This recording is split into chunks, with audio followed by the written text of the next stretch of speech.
परमपिता परमेश्वर को बार बार धन्यवाद दीजिए कि हमारा जन्म भारत जैसी भूमि में हुआ, और भारत जैसी भूमि में हमारा जन्म हो गया तो हम कम से कम राम राम तो कह रहे हैं, हम एक दूसरे से प्रेम से रह रहे हैं, गोविंद नाम का स्मरण कर रहे हैं, कथा भागवत सुन रहे हैं। और यही जन्म हमारा अगर कहीं दूसरे शहर में हो जाता था, मतलब दूसरे देश में हो जाता, यानी हमारा जन्म अगर चीन में हो जाता तो क्या करते हम? च्यों म्यों करते वहां, चिंग चुंग चिंग, वो क्या बोलते हैं पता ही नहीं, समझ में आता है।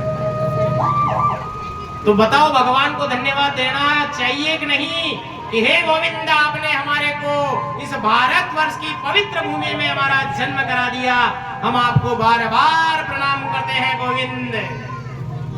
और इस भारत भूमि में भी पुष्कर राज जैसे तीर्थ के नजदीक हमारा जन्म हुआ महाराज। तीर्थों में जन्म होना भी एक दुर्लभ योग है महाराज। लोग बड़ा तपस्या करते हैं, बड़ा पुण्य करते हैं कि मेरा जन्म कहीं तीर्थ में हो, मैं कहीं तीर्थ में जाकर साधना करूं, यज्ञ करूं, दान करूं, पुण्य करूं। तो भगवान ने हम सबको तो तीर्थ के पास ही भेज दिया कि लो तुम्हारा सबका जन्म मैं पुष्कर राज तीर्थ में ही करा देता हूं। तो बताओ हम धन्य हुए कि नहीं हुए? ऐसे पुष्कर राज जैसी पवित्र भूमि में हमारा जन्म हो गया। ये पुष्कर राज्य का ये अरण्य क्षेत्र है, और इस अरण्य क्षेत्र में अजमेर आता है महाराज, इसलिए ज्यादा दूर नहीं है ना पुष्कर राज।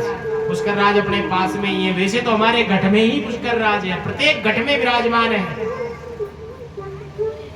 तो इसलिए हमें भगवान को साधुवाद करना चाहिए, गोविंद को धन्यवाद ज्ञापन करना चाहिए कि हे गोविंद आपने हमारे को पवित्र भूमि पर भेज दिया। तो हम आपके जैसा, जैसे ये भूमि पवित्र है